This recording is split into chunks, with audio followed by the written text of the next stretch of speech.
Kralj Aleksandar Karađorđević, ili bolje princ regent, bio je čovek kome je bolje išla diplomatija i politika od samog ratovanja. Dok je kralj Petar I Karađorđević hrabro vodio svoju vojsku i ležao sa njima u rovovima, Aleksandar se bavio spoljnopolitičkim pitanjima. Njegov otac, kralj Petar, je samo formalno bio kralj, ali zapravo pravu vlast imao je Aleksandar. Smatra se da je u vreme kralja Aleksandra I Karađorđevića zemlja bila najjača. Serija Senke nad Balkanom smeštana je baš u taj period. Beograd je bio mesto u kome se okupljala ruska carska vojska koja je tu došla smenom režima u Rusiji i razna tajna društva. Serija počinje dolaskom ruskih kozaka. Ruski kozaci su bili carska vojska koja je služila da brani cara Nikolaja II. Aleksandrovića Romanova. Kada su Sovjeti zauzeli Moskvu, kozaci su se povukli u kraljevinu Srba, Hrvata i Slovenaca, čiji je kralj bio kralj Aleksandar I Karađorđević. Dokaz da je kralj Aleksandar I Karađorđević mogao da garantuje kozacima da će biti bezbedni u kraljevini bio je taj što je kralj potpisao pakt i stvorio pakt koji je sličan današnjem NATO paktu, a zvani Mala Antanta.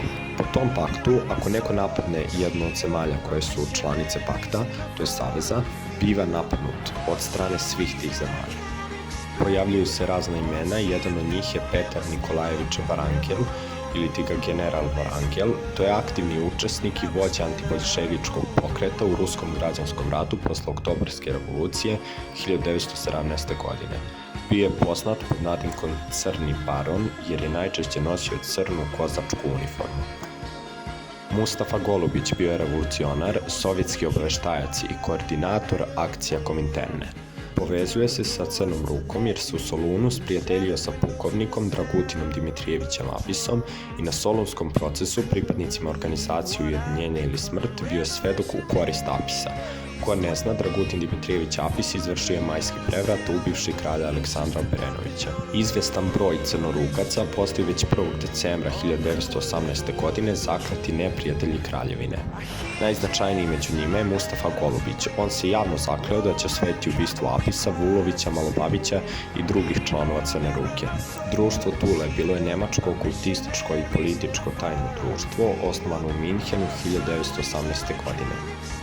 Jedan od članova društva Tule predložio je Hitleru znak kukastog krsta. Kasnije vođa društva Tule bio je Hitlerov najbliži saradnik Himmler.